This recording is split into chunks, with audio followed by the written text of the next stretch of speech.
नमस्कार दर्शकों, जय श्री राधे राधे। आपका स्वागत है हमारे इस चैनल में धर्म की सूक्ष्म और महत्वपूर्ण बातें। दर्शकों, आज इस संबंध में मैं आपको एक छोटी सी कथा सुनाने वाला हूँ जो भगवान श्री कृष्ण ने देवी सत्यभामा को सुनाई थी, और उसके बाद में आपको बताऊंगा धर्म की सूक्ष्म सोच और बहुत ही महत्वपूर्ण बातें जो हमसे राह चलते हो जाती है और हमें पता तक नहीं चलती। कहते हैं यदि हम कोई पुण्य का कार्य नहीं करते हैं और हम किसी पुण्यवान व्यक्ति का साथ कर लेते हैं या फिर उसके हमारे हाथों से सेवा हो जाती है तो भी उसके हिस्से का कुछ पुण्य हमें मिल जाते हैं और हमें नरक भोगना नहीं पड़ता है। तो दर्शकों, अवंतीपुर में धनेश्वर नाम का एक ब्राह्मण रहता था। वह एक क्रय विक्रय का कार्य करता था। एक दिन वह महेश्मतीपुरी में जा पहुंचा, जहां पाप नाशिनी नर्मदा सदैव बहती रहती है। एक दिन वहां कार्तिक का व्रत करने वाले अनेकों गांवों से श्रद्धालु लोग आए हुए थे। धनेश्वर ने उन सब को देखा और अपना सामान बेचता हुआ वह 1 महीने तक वहीं पर रहा। वहीं प्रतिदिन घूम घूम कर नर्मदा के किनारे स्नान, जप, देवार्चन में लगी हुई लोगों को देखता था और वैष्णवों के मुख से भगवान विष्णु के कीर्तन सुनता था। इस प्रकार जब उसको नर्मदा के तट पर 1 माह बीत गया, तब एक दिन उसे अकस्मात एक काले सर्प ने डस लिया और उसकी मृत्यु हो गई। यमदूत उसे बांध कर ले गए और कुंभीपाक नरक में उसे डाल दिया। दर्शकों, हुआ ये कि जैसे उसे कुंभीपाक नरक में डाला, उसके गिरते ही सारा कुंभ शीतल हो गया। जो उसमें आग की ज्वाला धधक रही थी वो एकदम शांत हो गई। यह देखकर यमराज भागते भागते आए और उनसे पूछताछ करने लगे। तभी वहाँ नारद मुनि भी आ पहुँचे। नारद ने बताया, हे सूर्यनंदन यम, यह ब्राह्मण नरक भोगने के योग्य नहीं है, क्योंकि यह धनेश्वर 1 माह तक उन लोगों के साथ रहा है जो भगवान विष्णु के कार्तिका व्रत का अनुष्ठान करने वाले हैं। कहते हैं जो मनुष्य से पुण्य कर्म करने वाले लोगों का दर्शन, स्पर्श और उनके साथ वार्तालाप लेता है, वह उनके पुण्य का 6वां अंश प्राप्त कर लेता है। इसीलिए यह उन सब के पुण्य का भागी हुआ है। इसको ना चाहते हुए भी पुण्य प्राप्त हुआ, इसीलिए इसको पाप भोग के रूप में समस्त नरकों का दर्शन कराकर यक्ष देह प्रदान कीजिए। तो दर्शकों, नारद मुनि के ऐसा कहने पर यमराज ने उसे सभी नरकों के समीप ले जाकर उन नरकों को दिखाते हुए कहा, हे धनेश्वर, इन नरकों को भली भांति देख लो। इनमें पापी मनुष्य सदा दूतों के द्वारा पकाए जाते हैं। तुम्हें कार्तिक व्रत करने वाले पुरुषों का संसर्ग प्राप्त हुआ था। उसी पुण्य के कारण ये सभी नरक तुम्हारे लिए नष्ट हो चुके हैं।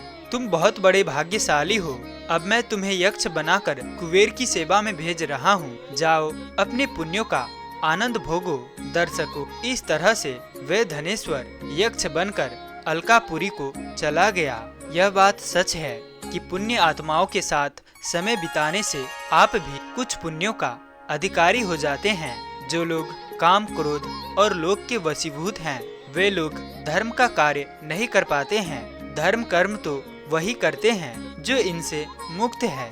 अब मैं आपको बताने जा रहा हूँ कि अनजाने में हमें दूसरों के पुण्य कैसे मिल जाते हैं। दर्शकों, ध्यान से सुनो। नंबर 1, पढ़ने से। नंबर 2, यज्ञ करने से। नंबर 3, एक पंक्ति में बैठकर भोजन कराने से मनुष्य दूसरों के किए हुए पुण्य और पाप का 1/4 भाग प्राप्त कर लेता है। जैसे एक सवारी पर यात्रा करने से, एक आसन पर बैठने से, श्वास का शरीर से स्पर्श होने से मनुष्य निश्चय ही पाप पुण्य की 6ठी अंश का फल का भागी होता है। दूसरे की स्पर्श से, भाषण से, उसकी प्रशंसा करने से भी मनुष्य दूसरे के पाप और पुण्य का 10वां अंश प्राप्त कर लेता है।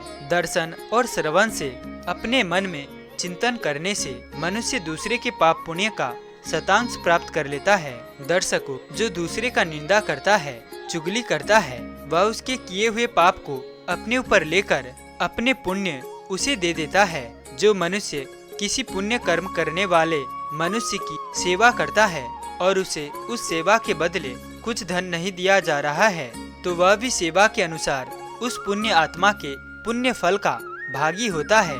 जो कोई भी एक ही पंक्ति में बैठे हुए व्यक्ति को रसोई परोसते समय उसे छोड़कर आगे बढ़ जाता है तो उसके पुण्य का 6वां अंश वही छूटा हुआ व्यक्ति पा लेता है।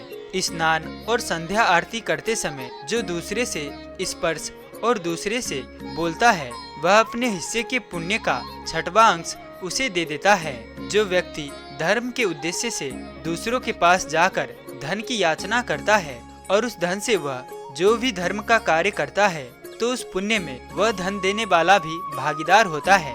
यदि कोई दूसरे का धन चुराकर पुण्य कर्म करता है तो धन चुराने वाला तो पापी होता ही है, परंतु उसने जो पुण्य कर्म किया है उसका फल भी जिसका धन था उसे ही मिलता है। जो दूसरे का ऋण चुकाए बिना ही मर जाता है तो उसके पुण्य में से वह धनी अपने धन के अनुरूप पुण्य बांट लेता है।